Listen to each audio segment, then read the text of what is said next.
install MODx from Softaculous. MODx is a content management system, so scroll down until you find the CMS group in the menu.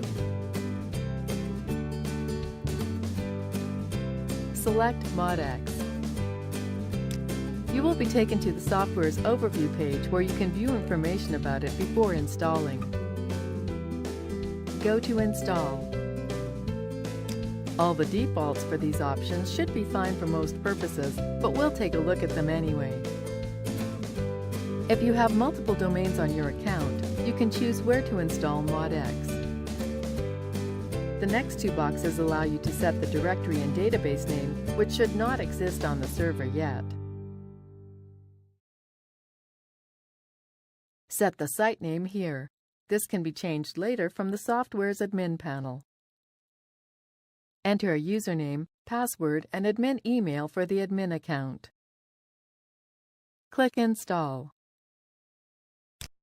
After a moment, the software will be installed. To view your new site, click this link. Here is our new installation of MODx, which is ready to be used.